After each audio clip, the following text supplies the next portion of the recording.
Comenzamos la semana caliente. Varios son los temas que vamos a estar discutiendo por la próxima hora y media. Ricardo Rosselló regresa al ruedo político. Deja las puertas abiertas para eso, según ha dicho. Bueno, y además estos días son cruciales para el fin del cierre del gobierno federal. Vamos a estar bien pendientes a eso y vamos a estar analizando lo que puede o no puede pasar en el Congreso en cuanto a esto. Pero una información que surge en apenas horas atrás. El inesperado giro en el caso de Elvia Cabrera. Elvia Cabrera, la madre acusada, una de las acusadas junto a su hija Antonieshka del asesinato de Gabriela Nicole Prats. El abogado de Elvia, Jesús Ramos Puca, renunció sorpresivamente por alegados conflictos éticos, según dijo. Elvia, recordarán, está acusada o enfrenta cargos por asesinato en primer grado y también por violación a la ley de armas. Sorprende aún más que quien sustituye a Jesús Ramos Puca es la licenciada Mayra López Mulero. Para analizar este giro y cómo puede afectar los pasos subsiguientes en este caso, el licenciado José Lozada, exdirector del Negociado de Investigaciones Especiales. Buenas tardes, licenciado. Estos cambios se suman, ¿verdad?, a los que ya hemos reseñado por las pasadas semanas, por los pasados meses, en este caso tan sonado. ¿Cómo cambia esto el juego? Bueno, tenemos una abogada de mucha experiencia que llega a ver este caso. Van a ver un equipo de trabajo porque la licenciada Mulero tiene un bufete y van a participar ahora de lo que va a ser el juicio, porque ya pasó de la vista preliminar, viene ahora la lectura de acusación. Van a haber muchas mociones que tienen que ver con descubrimiento de pruebas y cualquier otra moción que ellos entiendan pertinente presentar, atacando quizás la determinación de la juez de la determinación de causa por el asesinato en primer grado. Así que vamos a estar viendo mucho movimiento, alguna supresión de evidencia, cosas como esas pueden suceder ahora. ¿A qué puede venir o a qué se pudo deber estos alegados conflictos éticos del abogado Jesús Ramos Puca? Él solamente los conoce, él y la familia de la señora imputada, ahora ya acusada, porque va a pasar a la lectura de acusación. Así que se dan muchas dinámicas en la forma y en la manera en que se está llevando el caso, qué se pregunta, qué no se pregunta, cómo se hace.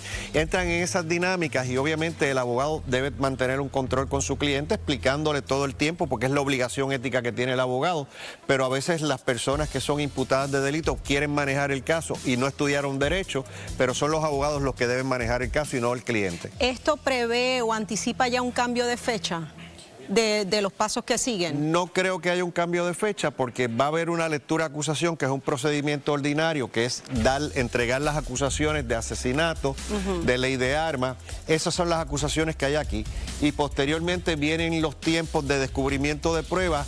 Hay mucha evidencia que se había dicho, Lozada, que la acusada en este caso, ¿verdad?, Elvia Cabrera, tenía un periodo para declararse culpable, ¿correcto? La lectura de acusación da 10 días para que la persona haga alegación, que diga si va a ser declaración de culpabilidad o no culpable. El hecho que llegue Mayra López Mulero al juego quiere decir que no se va a declarar culpable. No, ella de ordinario es un trámite natural en todo caso criminal, que se le dan estos 10 días para que haga alegación y que anuncie si su juicio va a ser por jurado o por tribunal de derecho.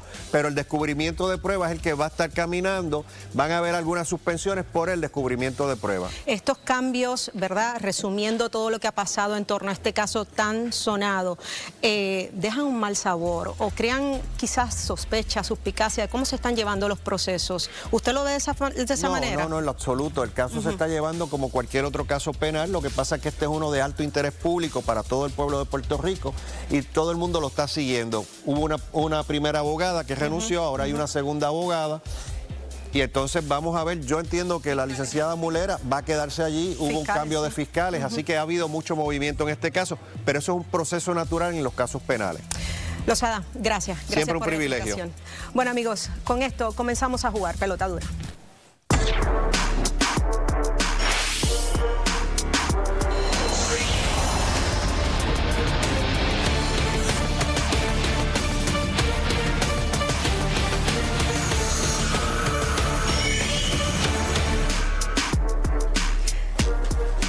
Saludos amigos, nuevamente soy Laisa Torres en sustitución del compañero Ferdinand Pérez y hoy me acompañan Denis Pérez y Alex Delgado. Saludos amigos. Saludos Laisa, saludos a Alex y a Puerto Rico. Buenas noches compañeras y buenas noches Puerto Rico. Bueno, amigos, la inteligencia artificial va a las millas. ¿La inteligencia artificial podrá sustituir a los maestros en un salón de clases? Vamos a ver el siguiente reportaje. La educación tradicional está obsoleta. Se abordan temas de interés para los estudiantes. Bueno, ante el vacío que han encontrado algunos educadores, surge un nuevo método de aprendizaje que utiliza la herramienta de la inteligencia artificial. El sistema ha sido adoptado por Alpha School en Austin, Texas, una escuela privada. Allí los alumnos le dedican solo 2 horas al día a materias como lectura y matemáticas, pero, escuche esto, utilizando software relacionado con inteligencia artificial. Esto será guiado por un adulto, pero no necesariamente un profesor. El resto del tiempo en la escuela se dedican a desarrollar habilidades prácticas.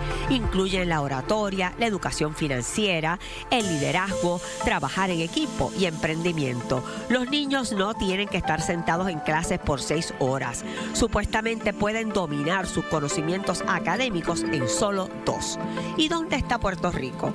Pues el proyecto del Senado 348 busca transformar la experiencia educativa de estudiantes mediante el uso de tecnologías avanzadas. La medida propone poner en vigor un programa de inteligencia artificial en las escuelas públicas del país, y esto es para garantizar que los estudiantes con rezago académico y educación especial puedan tener la oportunidad. ¿Las escuelas en Puerto Rico aceptarán el reto?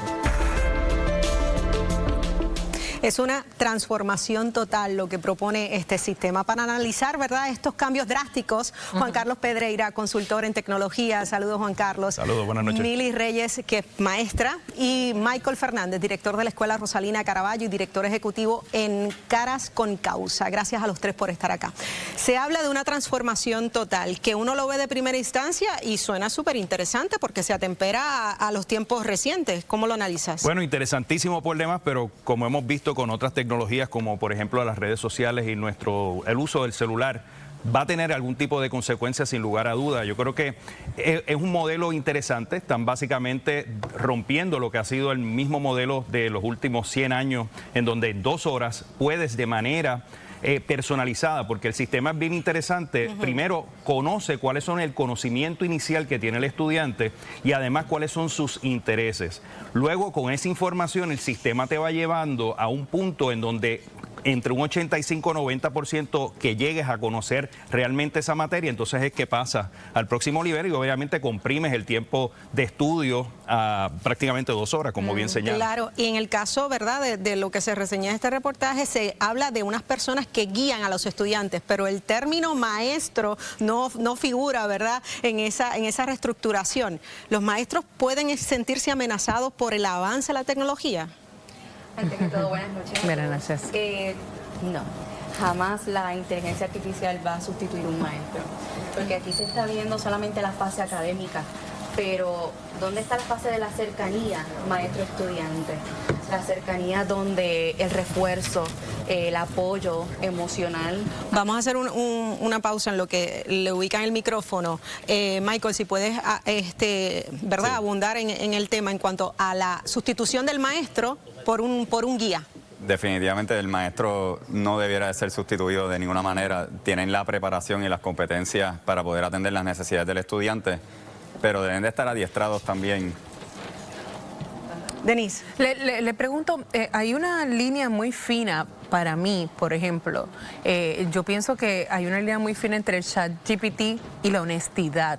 La honestidad intelectual y la honestidad, o sea, no se sustituye el pensamiento por el ChatGPT. Y entonces a eso es lo que yo no le tengo temor a la inteligencia artificial, le tengo temor a la sustitución del pensamiento.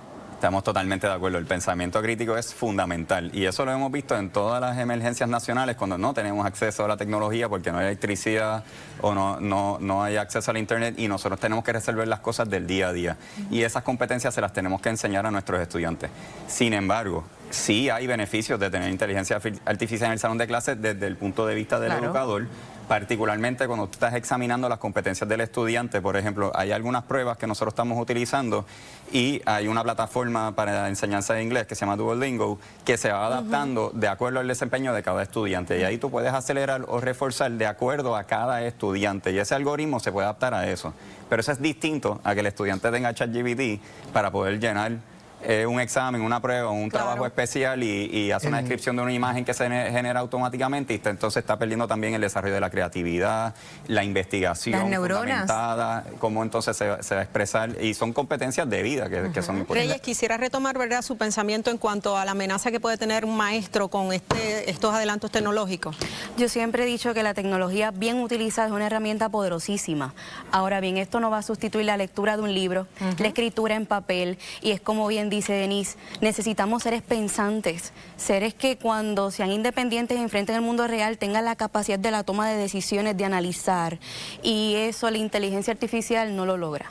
Alex. En la escuela que usted dirige ya se está implementando el uso de inteligencia artificial como parte de los procesos educativos. Sí, y mucha de la tecnología que se utiliza en general ya la implementa, pero por ejemplo nosotros utilizamos unas pruebas estandarizadas que son similares a las pruebas Meta, a las pruebas CRECE, para nosotros ir midiendo el desempeño de los estudiantes, y en la medida en que el estudiante tiene facilidad en contestar, las preguntas se le van haciendo más difíciles, siguiendo el mismo currículo del Departamento de Educación, pero eso nos ayuda a agrupar a los estudiantes en los que pueden tener más dominio de una destreza, de una área académica en particular, y los que necesitan mayor refuerzo. Juan Carlos, en el caso de, estamos hablando aquí de etapas tempranas, pero ya en grados universitarios, ¿es un dolor de cabeza o está haciendo...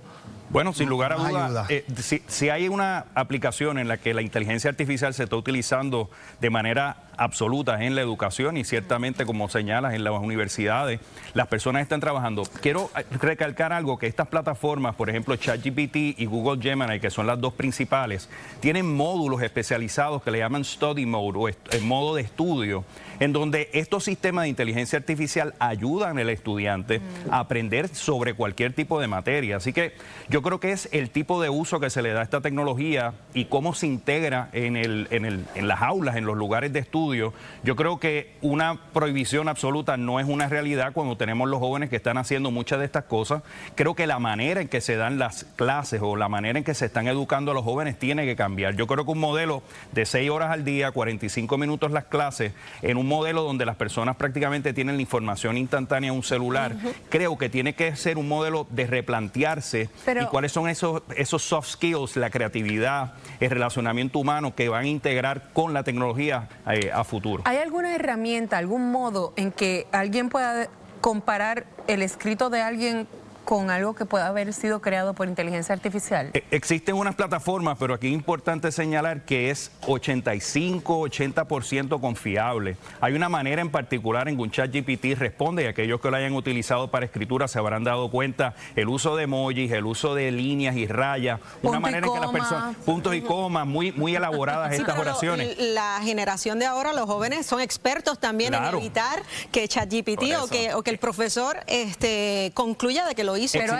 existen sistemas donde prácticamente puedes mandar ese documento a que lo procese y se vea mucho más humano, y entonces estos sistemas de detección de fraude o de cometer plagio, pues básicamente deshonestidad. Deshonestidad. Pero poner a los estudiantes a escribir sobre papel en el salón de clases es fundamental y te ayuda a evitar eso, y como dijo la compañera, el ejemplo humano es clave. Se habla de educación especial. Realmente la inteligencia artificial está adiestrada para conocer ese estudiante, en dónde está en ese momento, qué necesita. Todos son totalmente diferentes. Qué acomodos le va a dar. Ese desarrollo lo va a llevar a cabo como un maestro lo llevaría.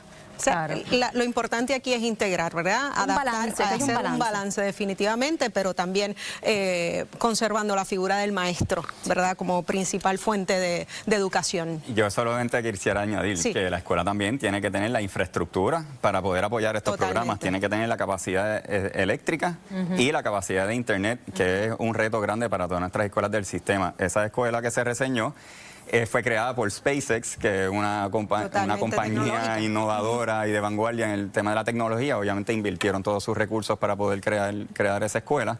Habría que ver si eso se puede traducir para sobre 854 escuelas en Puerto Rico. Gracias a los tres por esta conversación. Amigos, vamos a pasar con Kimberly, pero antes parece que está ya a la vuelta de la esquina un acuerdo para abrir el gobierno federal. Kimberly.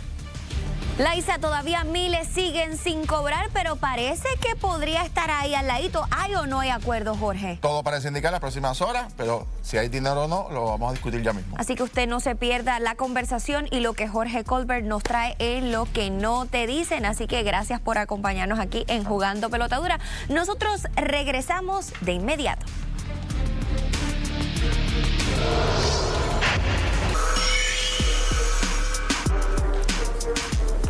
Bueno, amigos, seguimos jugando pelota dura. Los próximos días son cruciales para determinar si ocurre el fin del cierre del gobierno federal más largo registrado.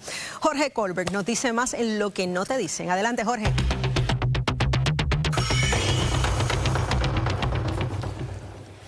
En la política todo es impredecible, pero si todo madura como pinta, en las próximas horas en el Senado de los Estados Unidos se va a estar votando, ratificando un acuerdo de la mayoría republicana con cerca de 8 miembros del Partido Demócrata en el Senado de los Estados Unidos para establecer un acuerdo que pondría fin al cierre del gobierno federal. Por supuesto, tendría que regresar a la Cámara de Representantes más o menos entre miércoles y hasta el jueves. Quiere decir que va a tomar todavía unos días para que se normalice toda esta situación. Pero vamos a los detalles particularmente porque hay aspectos que tienen e inciden sobre Puerto Rico, sobre todo cuando hay cierres en el gobierno federal. Yo les he explicado a ustedes que este fenómeno no ocurre en Puerto Rico porque nuestra Constitución no permite que esto ocurra. Nuestra Constitución, cuando no hay acuerdo presupuestario, se extiende automáticamente la vigencia del presupuesto para evitar precisamente cierres como el gobierno federal. Ahora bien, vamos a ver primero, ¿verdad? Los demócratas, algunos de ellos, 8 al menos, se rompieron filas con su propio partido y la pregunta es ¿cuál es el acuerdo que han tenido? Primero, se va a extender el financiamiento federal hasta el 30 de enero del 2026. Quiere decir que da un espacio de tiempo para que sigan conversando, que debieron de haberlo hecho desde hace tiempo las delegaciones republicanas y demócratas. Las construcciones militares, asuntos de veteranos y los planes y los programas federales van a continuar. Oiga, esto es importante porque esto aplica para Puerto Rico y las asignaciones para el Congreso directamente hasta el 30 de septiembre. ¿Qué quiere decir esto? Que si hay otro tranque en enero, no se proyecta que se van a afectar los fondos del programa de asistencia nutricional que están asegurados, de hecho con un leve aumento hasta el 30 de septiembre, y eso son buenas noticias para Puerto Rico. Hay una promesa de votación que en el Senado sobre la extensión de los fondos para el programa de Obamacare, que es la controversia y que terminan a final de este año. Quiere decir que lo que estaban reclamando los demócratas todavía no está asegurado en función de esta votación. Además de eso, se van a reinstalar todos los empleados federales que fueron despedidos, se les va a pagar los salarios retroactivos, sobre todo a los que continuaron trabajando por más de 40 días de gratis, y se va a prohibir nuevas reducciones de personal por lo menos hasta el 30 de enero. Aprovecho para agradecer y felicitar a los empleados federales que continuaron trabajando, que están aquí en Puerto Rico porque demostraron un compromiso con el país tremendo. Donald Trump propone, y voy a hablar con esto con unos invitados ya mismo, propone un cambio dramático que es quitarle el dinero de salud a las aseguradoras y dárselo directo a la gente. Algo interesantísimo que reseñó Noticel durante el fin de semana, ya mismo hablamos sobre ese particular. Ahora bien, ustedes se preguntarán, ¿y este cambio de momento del liderato republicano y demócrata? Les voy a explicar. Miren lo que están diciendo las encuestas al día de hoy. El nivel de aprobación de Donald Trump, 45%. La desaprobación, 53%. Pero miren los números del Congreso dominado por los republicanos, por dónde andaban los números. 18% de aprobación, 71% de desaprobación. La gente estaba que trina con los congresistas republicanos y demócratas, pero particularmente porque no llegaban a un acuerdo. De hecho, al día de hoy, la última encuesta de esta tarde, si las elecciones fueran hoy, miren los números que establece básicamente en la votación para el Congreso: 46% demócratas, 42 republicanos, un 4% de ventaja a los demócratas. Ciertamente estos números hay que ver qué efectos va a tener sobre los trabajos en enero en el Congreso de los Estados Unidos. Para hablarnos de esto tengo dos invitados, Federico Jesús, analista y consultor en Washington, D.C., y Keren Riquelme, la vicepresidenta del Partido Republicano de Puerto Rico. Gracias por estar aquí con nosotros. Gracias por la invitación. ¿Quién ganó y quién perdió aquí? Todo el mundo perdió. Todo el mundo perdió. Y esto fue un sufrimiento que se extiende con la promesa de los demócratas que iban a luchar para que 24 millones de estadounidenses no vean sus primas mensuales de salud duplicarse, y con una promesa de un voto que los demócratas no van a ganar, se rindieron básicamente. Esta propuesta de presidente, a mí me sorprendió, de Donald Trump, de decir, yo quiero el dinero del Obamacare, se lo quiero dar directamente a la gente y sacar las aseguradoras, según el presidente en su visión. Se me pareció algo a Juan Dalmau con la teoría de sacar a las aseguradoras y que sea el propio gobierno el que distribuya esos fondos. Ustedes están, o sea, ese modelo es viable. ¿Cree que es el mejor modelo o no necesariamente? Bueno, no mezclemos la gimnasia con la magnesia. Sí. Lo que quiere el presidente Trump, en realidad, dentro de su política, es que él no cree en las aseguradoras. Ahora mismo lo que están haciendo, él en cierta manera lo que quisiera es pues asfixiar a esas aseguradoras, porque no cree que este dinero esté llegando necesariamente a la gente, sino que ellos se están quedando con gran parte de este dinero. Así que lo que el presidente propone es, mira, vamos a darle este dinero a la gente, estos créditos contributivos que se le dan a las aseguradoras, vamos a pasarlo directamente a la gente en algunas cuentas. No se ha establecido cómo va a ser la cuenta, pero sí las personas van a tener esa autoridad de poder elegir dónde poner ese dinero. Federico, en términos de la gente, los puertorriqueños, que estén tranquilos, los fondos de asistencia nutricional están asegurados, no va a haber ningún inconveniente para el año fiscal, como dije, hasta el 30 de septiembre. Lo que hay que ver ahora son las partidas para el programa de salud, obviamente para el mes de enero. ¿Cómo pinta el panorama allá en la capital federal con relación a ese tema en particular?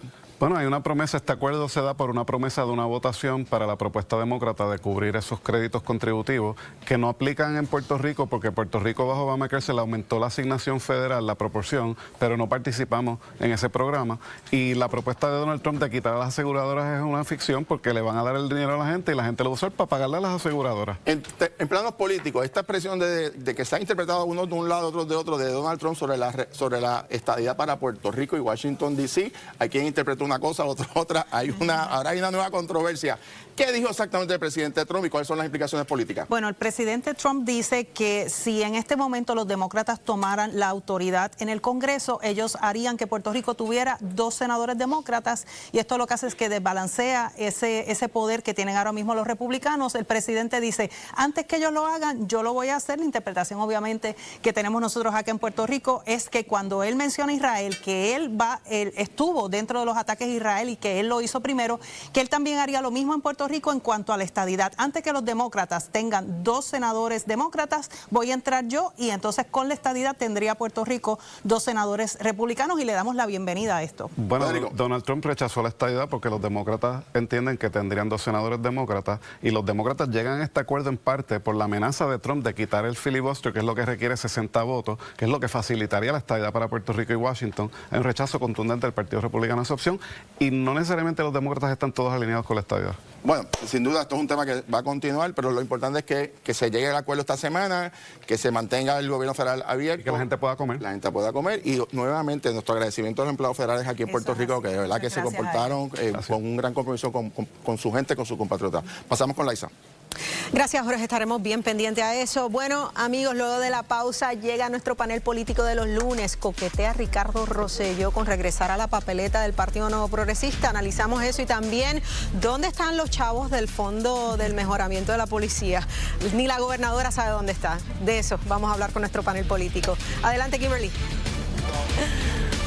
Bueno, estoy yo por Margarita. aquí, así que no pido vuelta ninguna. O va Kimberly, vamos a ver, vamos a empezar acá. Bueno, ustedes ven aquí, ¿verdad?, que tenemos el panel político que nos acompaña todos los lunes, así que le doy las gracias por estar. Los temas siguen dándose en Puerto Rico, mira, uno detrás del otro. Así que bien pendientes a lo que todos estos políticos y compañeros de la casa tienen que decir. Bueno, en otros temas, tragedia en Tuabaja. Mujer muere tras una explosión con escape de gas. Pero ¿qué pasó allí? Nos tiramos a la calle y le decimos en solo minutos. Además, nuevos giros en los casos federales de figuras de alto perfil. ¿De qué se trata? Usted, mire, quédese pendiente. Seguimos jugando pelota dura y llegó el momento de nuestro panel político para analizar temas calientes que han comenzado, ¿verdad?, a sonar en la semana. Carmelo Ríos, vicepresidente del Senado, María de Lourdes Santiago, portavoz del Partido Independentista Puertorriqueño en el Senado, y Luis Javier Hernández, portavoz del PPD en el Senado. Saludos a los tres, gracias por estar acá. Buenas noches a todos y a todas. Saludos a todos y a todas. ¿Están como combinaditos? A don Carmelo y doña Lidia. Glenn Monroy, excelente concierto. Me quedó brutal. Están como combinaditos ustedes tres. Sí, bueno, La armonía. En armonía, en armonía. armonía. Por ahora. Bueno, cosas pasaron y visitas pasaron durante el fin de semana. Hubo como un tour de dos figuras del Partido Nuevo Progresista, bueno, un exgobernador, y hablamos de Ricardo Rosselló. Estuvo de visita por varios municipios acompañado de Luis Dávila Pernas, ¿verdad? Y en estas visitas se le pregunta, ¿verdad?, la pregunta que se le han hecho en varias ocasiones, incluyendo cuando estuvo en la convención del Partido Nuevo Progresista, si regresa o no regresa a la política, pero dejó las puertas abiertas, dijo que él no ha desaparecido, ¿verdad?, del panorama político, que en estos momentos su misión es promover la estadidad, y en este caso estaba reaccionando también a las expresiones del presidente de los Estados Unidos, Donald Trump, sobre pues, su rechazo a la anexión de Puerto Rico. Ricardo Rosselló, ¿es la figura que el PNP contempla figura en la papeleta para el 2028, Carmelo? Mira, esto se parece mucho cuando él empezó Boricua Arae, que empezó yendo por todos los pueblos y haciendo ese ejercicio. Y es lógico que la gente piense que Ricardo Rosselló pudiera aspirar a una posición. Yo no lo veo. Y luego terminó siendo el candidato a la gobernación por el PNP. Pero por eso digo, se parece mucho a ese esfuerzo que él hizo con Boricua Arae. Después de eso, él aspiró a delegado de congresional por nominación directa y sacó 70 y pico mil votos. Lo que pasa es, y eso fue después del evento del verano del 2019, así que por lo menos hay una masa crítica dentro del PNP que todavía lo vislumbra. Pero de ahí a una elección general, pues yo creo que hay un trecho, hay muchos factores que hay que considerar y él los tiene que considerar también. Eso no quiere decir que yo soy la persona para decirle si debe aspirar o no. Es una decisión muy personal de cualquier de los candidatos. Yo aprendí temprano que aquel que respira, aspira, pero yo no lo veo hoy. No lo veo aspirando en el 2028. María de Lourdes, estas apariciones, ¿verdad?, de Ricardo Rosselló. Es que la pregunta no es si él piensa que hay puertas abiertas o cerradas. El país le cerró la puerta en la cara en el verano del 2019. Es una figura non grata, más allá del corazón del rollo del Partido Nuevo Progresista. En cuanto a su misión de promover la estadidad, pues fíjate, acabamos de cumplir un año de la celebración de la consulta de estatus que tanto se cacareó, que tanto nos costó, y lo único concreto que se ha logrado es la declaración del presidente Trump en contra de la anexión, que yo creo que más elocuente no puede ser expresión alguna.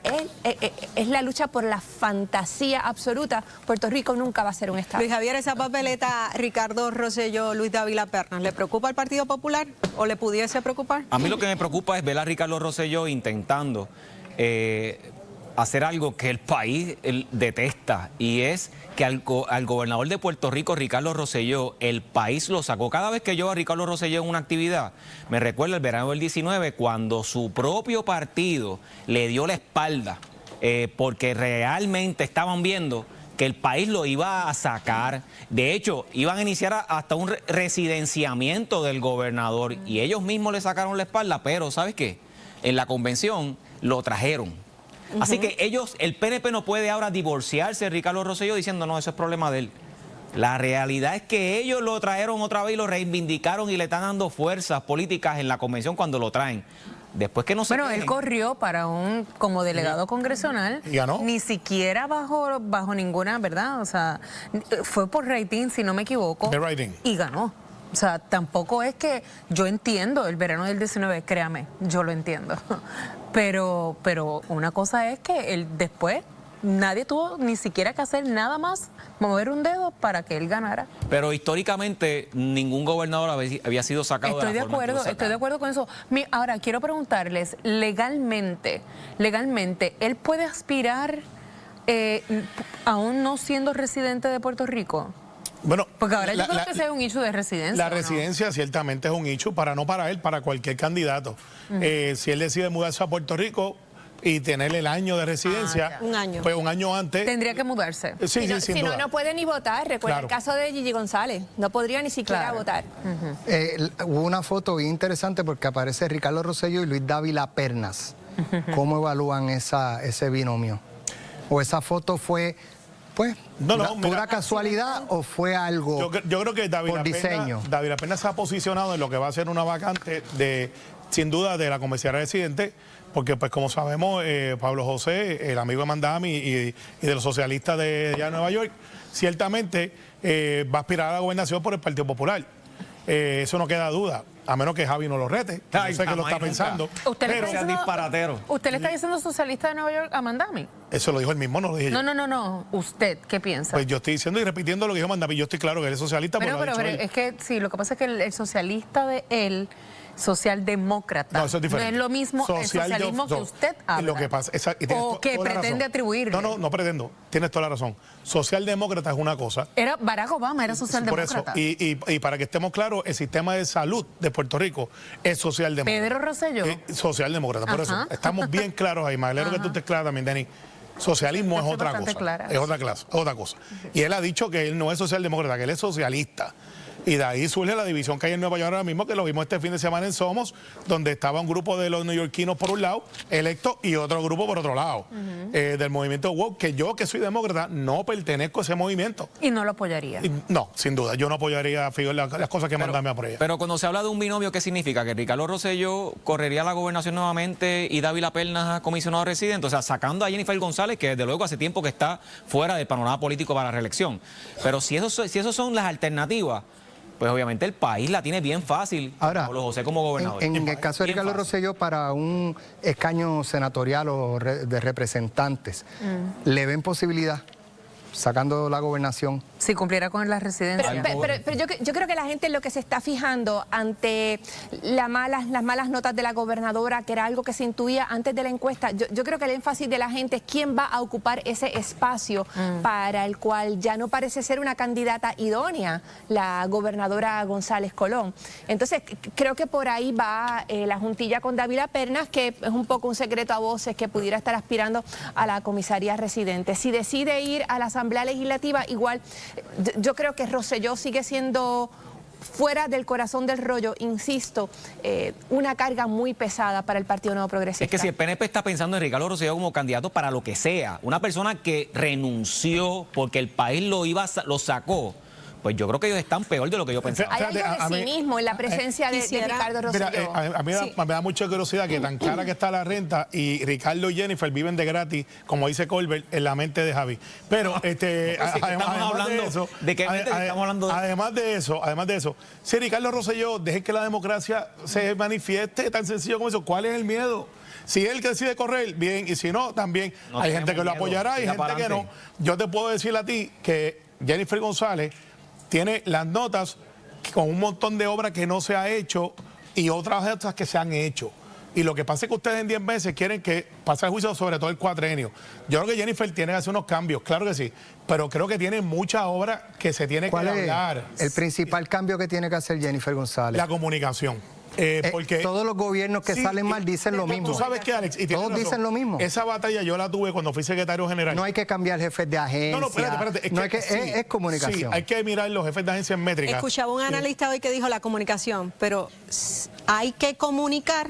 Lo que pasa es que, mira, y esto es... ¿Y qué de qué jefe de agencia hay que deshacerse? Mira, no, lo que pasa, eso le toca a ella, claro está. Pero yo lo que planteo es lo siguiente. A veces los jefes de agencia hay que dejarlos que cometan errores. Si es que los van a cometer, hay que dejarlos hablar. Hay que dejarlos decir lo que están haciendo, porque están pasando cosas buenas en agricultura, en vivienda, en desarrollo económico están pasando un montón de cosas que antes nunca se habían visto. En el asunto de la generación están pasando y lo que viene, que son cosas buenas. Ahora anunciamos que vienen unas extensiones, no de uno, no de dos, estando de casi 3 billones de dólares. Esos son empleos para Puerto Rico. En educación no están pasando cosas buenas. Lo más importante que ha pasado en educación es el anuncio de que se van a eliminar terapias que son indispensables para niños con condiciones severas. Y el ofrecimiento del departamento es cortar las terapias. Y en la policía, un tema que quisiera compartir con ustedes y recibir su respuesta rapidito. ¿Dónde está el dinero del Fondo de Mejoramiento de la Policía? Porque ni la gobernadora sabe dónde está. ¿Qué pasó pasó con ese dinero? ¿Dónde Hay que está? preguntarle a Carmelo, que el PNP ha estado en el poder desde el 2017. Y ¿sabes qué? No se sabe ni la cantidad de dinero. No, mira, hay un asunto del reglamento de las máquinas de juego, como se conocen, que algunos plantean que son 20, 30, 40. Eso hay que hacerlo de una vez y por todas y creo que ya estamos a punto de, en mi opinión, un poco debió haber hecho más rápido para hacer las cosas como son. 10 años es mucho. Pero es demasiado, sí. Pero eso está ahí. Y hay otros asuntos que el senador Matías ha estado trabajando de una manera agresiva para que los policías no tan solamente tengamos el fondo, pero sino que tengamos un retiro preocupa digno no para la saber policía. dónde está ese dinero. Lo que pasa es que Si cuando hablamos de cuánto generó... Si es que está, porque desde que se aprobó ese proyecto, se anticipó, eso no va a generar lo que dicen que va a generar. Y si existiera el dinero, me parece a mí que no habría ninguna ganancia en el Estado para ocultarlo. Mi impresión es que se ha hecho salir agua. No existe una promesa incumplida, un engaño específico a la policía. Y yo que soy gobierno, al igual que los compañeros aquí, no es una opción. Eso es una ley, se aprobó y hay que cumplirla. Hay que cumplir a nuestros policías. Que duele, que hay que hacer unas cosas, hay que hacer unos cambios, sí. Pero hay un problema de fondo, que es ¿a dónde va el dinero que se recauda? Eso es un ejemplo, el que usted está mencionando ahora, pero por ejemplo, ha trascendido en estos días, aquí se lleva años cobrando un promoter's fee para los espectáculos.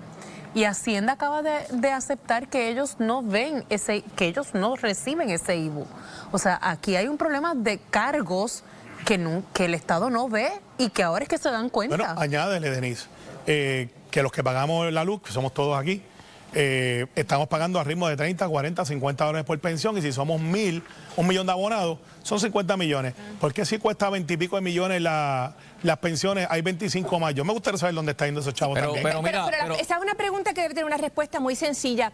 Cuando ingresa el dinero al Departamento de Hacienda, se supone que ingrese a una cuenta en específica. Se supone que, aunque no sea un fondo especial, sea una cuenta particular la que reciba ese ingreso. Bueno, alguien tiene que saber. Aquí lo que hay que hacer es el ejercicio político de llamar a capítulo a todo el mundo. ¿Quién es el responsable? ¿Cuál es la cuenta?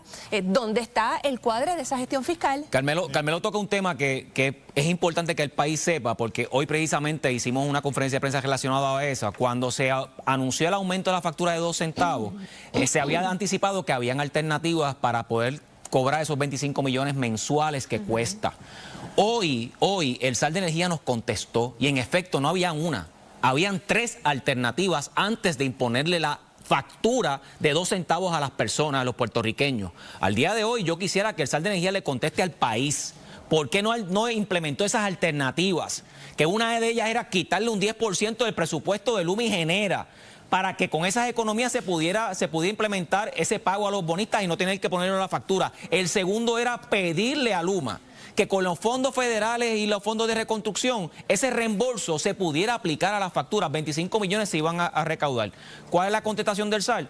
Que en estos momentos tuvieron que irse por la más difícil, ponerlo en la factura de Luma. Yo le pido al compañero, que es el que está en mayoría, que le exija a su SAL de Energía que quite ese aumento de la factura y que implemente las otras alternativas. Bueno, yo como mayoría, y acepto el emplazamiento, lo que planteo es que si son 25 millones, y aquí Ricardo Santos dijo que las pensiones no salían de ahí, yo quiero saber dónde está el excedente para don Carmelo y doña Lidia, que pagaron 45 pesos para las pensiones el mes pasado, y las casas que me están viendo, si estamos recogiendo en exceso, ¿dónde está yendo ese exceso?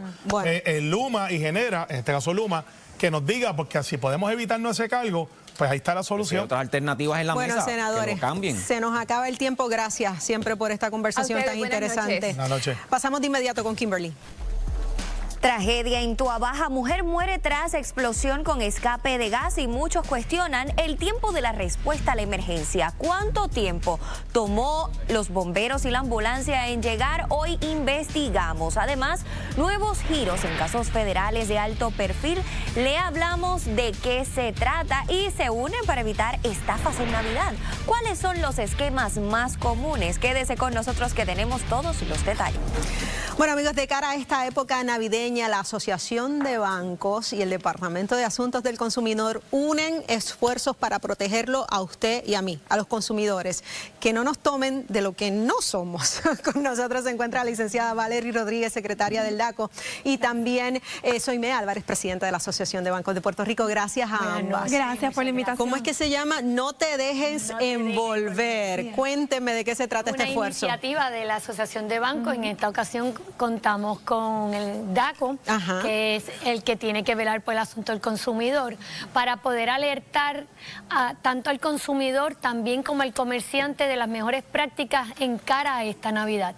Sabemos que los fraudes están en aumentos, sabemos que hay muchas técnicas para pagar, también tenemos compras en línea, también tenemos diferentes maneras, tenemos estas ofertas espectaculares, así que definitivamente tenemos que cuidar, también tenemos que cuidar nuestro bolsillo. Definitivo. Así que qué mejor que unirnos a DACO con la secretaria, licenciada Rodríguez, para que así también podamos aunar esfuerzo y hablar no tan solo para el comerciante, sino para ese consumidor. ¿Qué tiene que estar pendiente ese consumidor? No tan solo al momento de pagar, sino cuando va a esa tienda a comprar. ¿A qué tiene que estar pendiente el consumidor? Pues mira, nosotros estamos súper contentos que la Asociación de Bancos está haciendo esta campaña y que nos pidió que nos uniéramos. Para mí lo más esencial es que haya un consumidor informado. Yo creo que están viendo, y lo están viendo más en la calle, nosotros buscamos que el consumidor sepa sus derechos y exija sus derechos para así forzar que el comercio se mantenga honesto.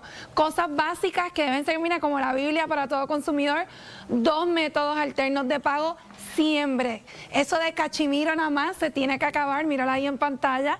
Siempre exijan 2 métodos alternos de pago, siempre exijan el recibo. Yo sé que eso es una costumbre que se está perdiendo, pero es la mejor evidencia para usted, y si usted tiene que acudir al DACO, de que usted vea que le están cobrando muchos cargos ocultos, como he dicho, muchos fees que les ponen un nombre en inglés bien bonito con la palabra fee, que no proceden.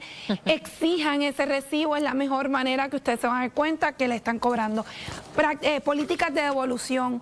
Todo comercio tiene que tener su política de devolución impresa en las cajas donde ustedes pagan, y se lo tienen que notificar en sus recibos. ¿Por qué? Porque si usted quiere hacer un cambio, esa es la mejor manera, y si no lo hacen, eso evidencia para cuando tengan que acudir al DACO. Precios visibles. En todo lugar tiene que haber un precio visible, no puede haber sorpresa, o sea que les recordamos, eso es un derecho. Todas las ofertas que hay en estas semanas que vamos a ver, toda oferta anunciada le tienen que dar ese producto por ese precio anunciado. Si el producto no está, le tienen que dar un producto igual o de mejor calidad por ese precio, o le tienen que dar un rain check, donde básicamente le dicen cuándo es que vuelve el producto para que usted lo pueda consumir. También al momento de pagar, si vamos a pagar con una tarjeta de crédito o de débito, por favor, también tapar su número secreto, siempre no perderle de vista a esa tarjeta de crédito. Si va a ser por línea, no apriete enlaces que no solicitó, cuidado con poner información privada de sus cuentas, cuidado con esa manera de comprar con repagar con tarjetas de regalo. Tienen que tener mucho cuidado con esa técnica. Es bien importante chequear sus estados de cuenta, sus estados bancarios, para estar bien seguros que todo lo que usted compró es lo que se le está cargando, que se le reflejó en la cuenta. Tarjeta de crédito. Secretaria, usted está en todas, ¿verdad? Pero yo me pregunto, ¿cuántos inspectores usted tiene? Porque usted tiene que pesar pavo, tiene que calibrar balanza, tiene que estar pendiente a los parkings, a los double fees. O sea, ¿usted tiene inspectores? Debería tener más, pero sí estamos haciendo muchas iniciativas. Yo sé que lo he compartido contigo. Por ejemplo, ahora en la transformación digital del DACO buscamos tener más inspectores en la calle, por ejemplo, pesas y medidas. Ahora mismo nosotros somos los que certificamos a todos estos inspectores que tienen que certificar o mecánicos de este tipo de balanza. Pues lo que nosotros queremos hacer es utilizar esos mecánicos que hagan esas inspecciones provisional, que se haga más rápido. Así tenemos 500 inspectores, ¿no? Estos mecánicos. ¿Pero cuántos tienen? Ahora mismo tenemos 21 de pesas y medidas. 21 para hacer todo lo que le dice la ley orgánica del DACO. Y 23 de fiscalización. Pero de mí me encanta, sí, yo digo lo mismo, necesitamos más. Pero es que eso es bien poco. Necesitamos más.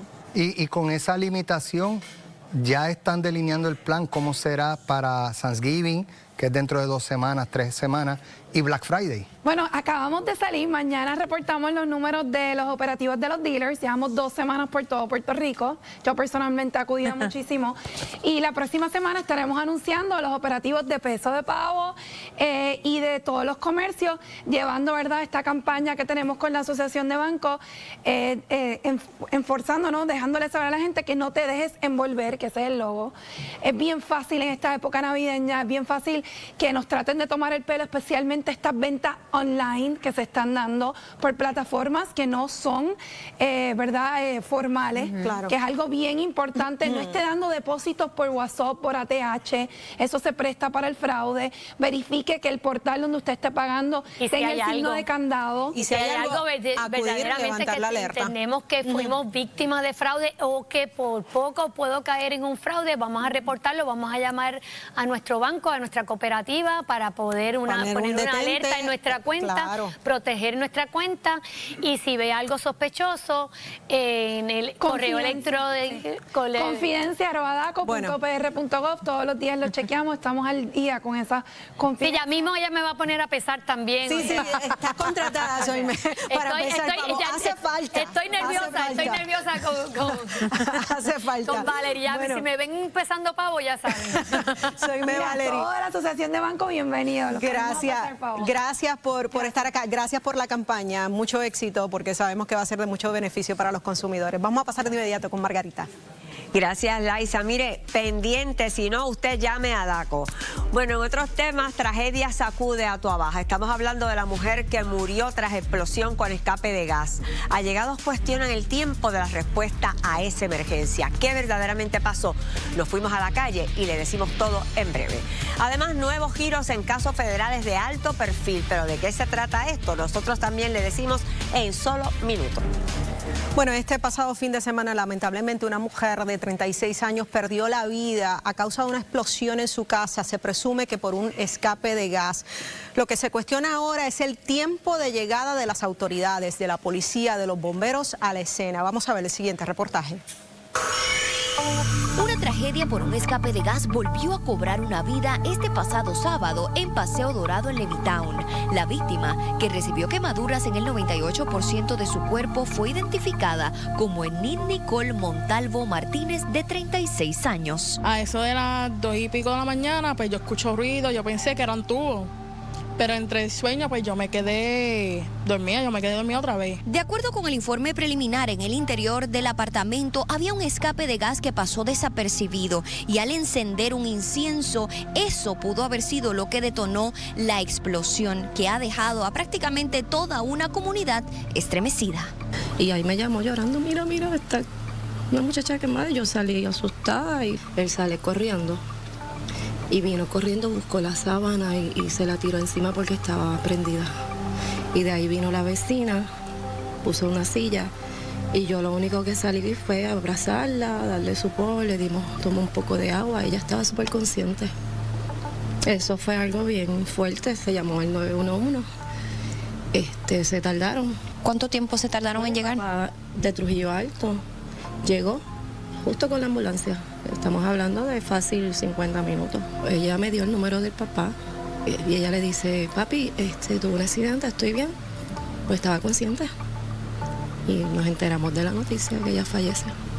Otro vecino narró lo sucedido en redes sociales y denunció tardanza en la respuesta de emergencia, alegando, y cito, llamo al 911 y les explico. Yo vivo a 10 minutos de la estación de bomberos. No había necesidad que tardaran 48 minutos en llegar. La ambulancia llegó como en 1 hora desde que llamé al 911 y los policías llegaron cuando ya había apagado el fuego y se habían llevado a la señora. De la ubicación de la residencia hay 2 estaciones de bomberos, una a 10 minutos y otra a 13. La oficina de manejo de emergencias está a 24 minutos y el cuartel de la policía más cercano está a solo 3 minutos. ¿Qué pasó entonces? Solicitamos el informe del 911 con la línea del tiempo y según el documento, la llamada de emergencia se realizó a la 1:30 1:37 de la madrugada. Los bomberos fueron los primeros en llegar a la escena a la 1:55 de la madrugada del domingo, con una respuesta de 18 minutos desde la llamada inicial. 4 minutos después llegó Emergencias Médicas Municipal con un tiempo de respuesta de 22 minutos desde la llamada inicial.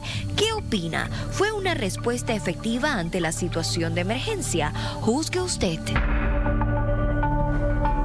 Bueno, y definitivamente un caso que consterna, porque quizás el que las autoridades hubiesen llegado antes, si ese fue el caso, el resultado, ¿verdad?, el desenlace de esta historia hubiese sido diferente. Pero nada, para aclarar todo, José Reyes, comisionado del negociado del sistema de emergencias del 911, y Josué Piñeiro, comisionado del negociado del Cuerpo de Bomberos de Puerto Rico. Gracias a ambos por estar acá.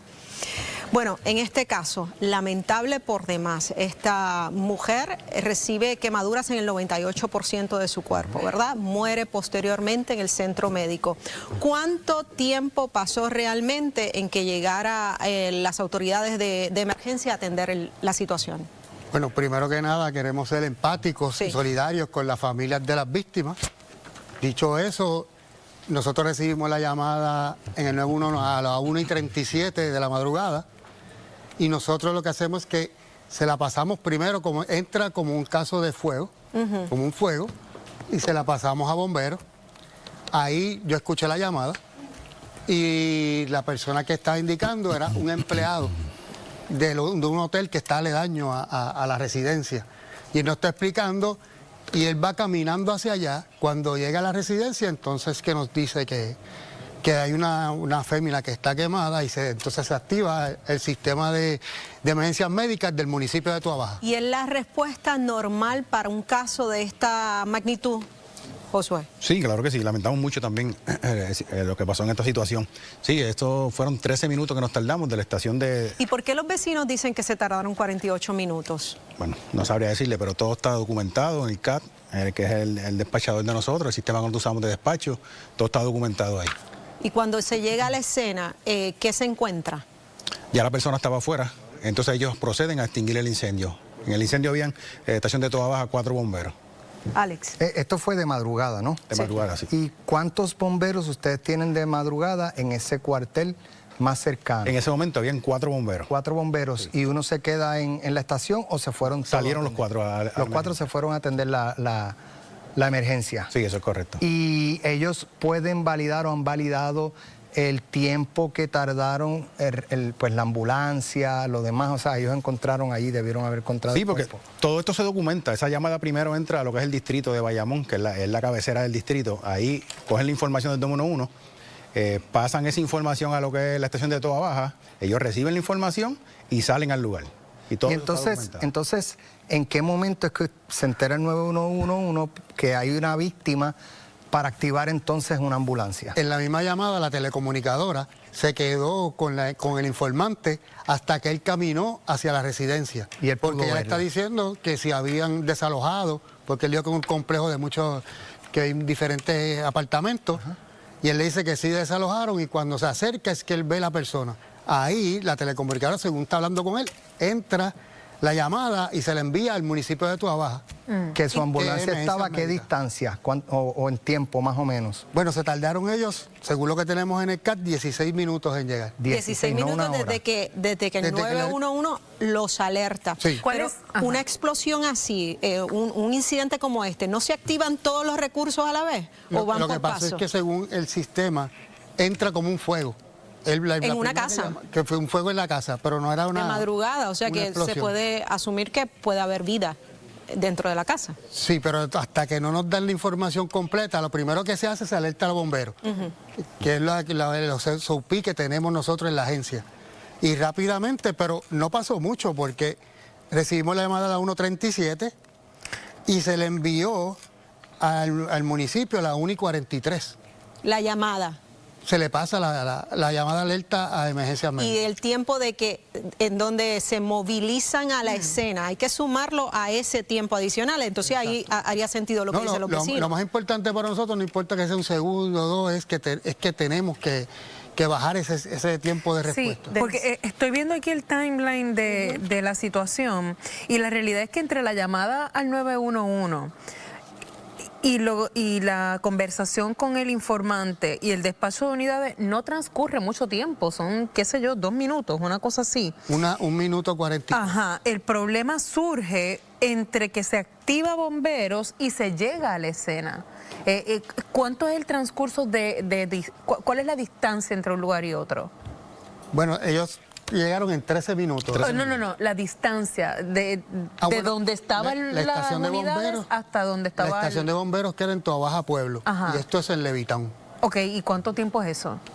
Es cerca, millas, distancia. Sí, lo que tengo Cerca, información, millas, no había nada más cerca. De 12 minutos. Creo que es un poquito retirado, pero de madrugada. No, no hay tráfico, ni, ¿sabes? Y eso es un camión no hay de tráfico, bomberos. pero tenemos que ver también que un camión de bomberos con 1.500 galones de agua que tiene este camión de Toabaja, al desarrollar 30, 40 millas, pues no lo desarrolla igual. Pero que un 13 minutos para ustedes no es aceptable, me imagino. Pudiéramos bajar. No pueden volar, yo lo sé. Sí, pero esto es lo que humanamente uno puede hacer. Les voy a explicar. Fue 13 minutos. Pero 13 minutos en lo que él coge la llamada. Ajá. En lo que él coge la llamada, anota la dirección. Despacho. El bombero tiene que vestirse ahí mismo, dentro de esos 13 minutos, tiene que vestirse con su equipo bunker suit para poder ir a extinguir este incendio. ¿Está vestido ahí ya? bajan... No.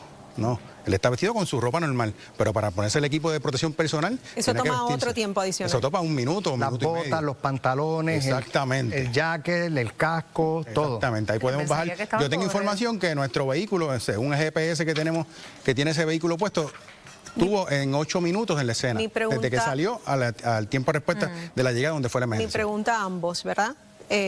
Para conocimiento. ¿Se debió haber llegado antes a la escena? ¿O se podía? ¿Se podía haber llegado antes a la escena? Bueno, con los por lo menos recursos que ustedes tienen. Por lo menos yo entiendo que mi experiencia y el vehículo en llegar en 8 minutos es un tiempo bueno. ¿Se respondió? Claro que sí, por la ¿Cómo distancia. se responde a una emergencia en esta distancia en esa distancia que no es tan lejos? Claro que sí. ¿Satisfechos con la respuesta de su, ¿verdad? De lo que ustedes representan. Por lo menos en el caso de él y el mío, que venimos del field, nosotros venimos de la calle, de atender estas situaciones. Es una respuesta rápida. Dentro de las circunstancias, ¿no? O sea, el de lo que debemos de mejorar, claro. El desenlace hubiera sido el mismo, es lo que ustedes están diciendo. Bueno, yo no quisiera decir así. No, es que yo quiero saber, ¿el desenlace hubiera sido el mismo?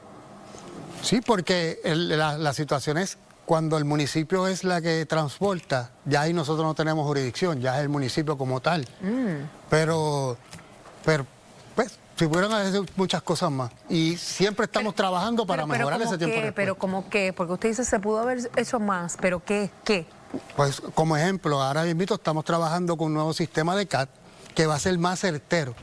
O sea, en vez de esperar que la persona esté dándonos la dirección, el que nos está dando es un empleado que no sabe ni la dirección. O sea, le está diciendo, estamos al lado del hotel, el paseo 12. Y lo que pone la ubicación. En lo que pone la ubicación. Ahora va a ser más, tratar de hacerlo más rápido, que eso sea más rápido la identificación nuestra. Porque nosotros lo que hacemos es que tomamos la llamada y siempre se las pasamos a las agencias de respuesta.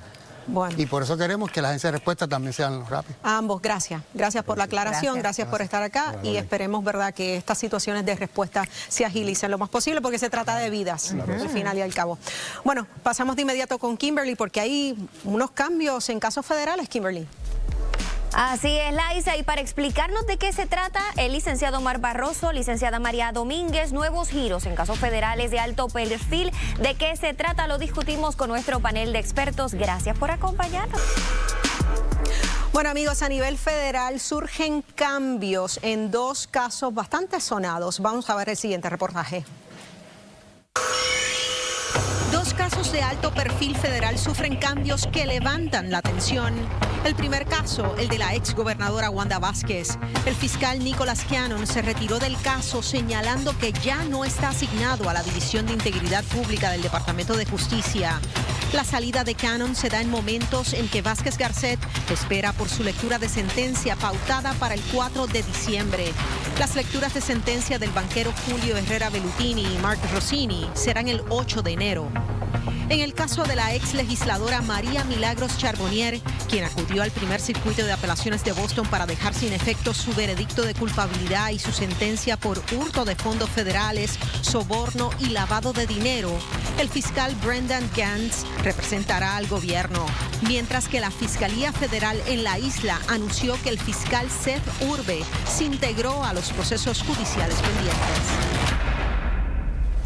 Bueno, y para analizar estas movidas, a continuación el siguiente panel, la licenciada María Domínguez, abogada y exfiscal federal. Gracias por estar acá. Saludos. María Domínguez, también con nosotros el licenciado Omar Barroso, exfiscal. Saludos a ambos. Buenas tardes. Bueno, ¿cómo analizar, verdad, o cómo entender estas movidas? ¿Normal que sucedan? En el caso principalmente, tomando el caso de la exgobernadora Wanda Vázquez. Mira, yo lo veo completamente de rutina. De rutina. Los casos que son manejados principalmente por las dependencias del Departamento de Justicia como Integridad Pública, que es en Washington, siempre tienen acompañado de la mano un fiscal en Puerto Rico. El fiscal Seth Urbe es un fiscal que es supervisor, es el jefe de la unidad de delitos de cuello blanco que corresponde a este caso. Creo que él debe haber estado involucrado en este caso desde un principio, porque siempre la oficina matriz, ¿verdad?, trabaja de la mano con la oficina local. Y esa es la unidad bajo cual cae este caso. O sea que yo no lo veo nada extraño, no creo que va a afectar el desenvolvimiento del caso ni la sentencia impuesta. Y hay una explicación bastante razonable, que es que ese fiscal ya trabaja en otra división que es de propiedad intelectual y delitos cibernéticos. Ese es Nicholas Cannon. Correcto. Y esto no altera para nada, no fue que fue removido, no fue que... Para nada. ¿Usted no ve ninguna relación con la política, verdad, de Donald Trump, que ha sido muy leniente con relación a la corrupción, tocándole a él el caso, ¿verdad? A él mismo, ¿no? Y diciendo que estos casos son de perseguidos.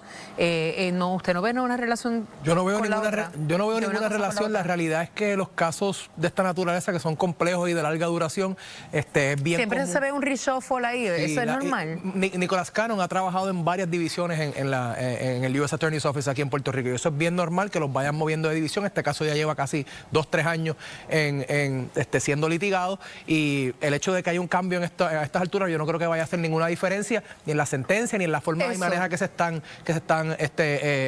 va a ser presentado el argumento de la fiscalía. ¿Y haber esperado a la sentencia no era un formalismo esperado o nuevamente da igual? Pero es que el caso, en estos casos, el caso no lo hace el fiscal, el caso es el expediente. Sí, yo lo sé. Y pues la realidad es que Nick Cannon lo puede argumentar igual de efectivamente que lo podría argumentar Seth Urbe, como lo podría argumentar Miriam Fernández, que son fiscales que estaban todos en ese caso. Yo no creo que vaya a haber ninguna diferencia. Cambia nada. Pero es importante señalar que Nick Cannon no es parte de la Fiscalía en Puerto Rico. Él fue en algún momento y después fue transferido, o él se transfirió a la Oficina de Integridad Pública del Departamento de Justicia en Washington. Él ya no está en esa división. O sea que el caso ahora queda enteramente en manos de es como si la Fiscalía en regresara a Puerto su Rico. posición original. Como si regresara a su posición original. No, la original de él fue en Puerto Rico. Se fue a Washington y ahora está en otra división que no es Integridad Pública, que no corresponde a la jurisdicción de este caso. O sea, pero para estar claros, ¿no hacía diferencia esperar a la sentencia o hacer esa movida ahora? No, porque realmente no es algo que tenga ese gran efecto en el caso. Para nada. Para nada. Yo no lo veo como algo completamente de rutina. En el caso de lo que sigue siendo, ¿verdad?, los arrestos de personas que no tienen estatus definido, estatus migratorio, hubo un video donde HSI intentó llevarse una inmigrante, una persona se dio a la fuga. Yo me pareció escuchar unas expresiones de ACLU, en el sentido de que estos, no sé si se referían específicamente a este caso u otros casos, había ilegalidad por parte del gobierno y que ellos habrían de estar considerando demandar al gobierno federal. ¿Puede la ACLU tomar ese tipo de iniciativa o es una persona que es la afectada una persona arrestada, la que tiene el standing para llevar algún tipo de reclamación legal contra el gobierno? Pues obviamente tendríamos que conocer un poquito más a fondo los hechos, pero existe lo que se llama un caso de Bivens, o cuando hay un arresto ilegal o una detención o una violación de los derechos de privacidad de una persona contrarios a ley.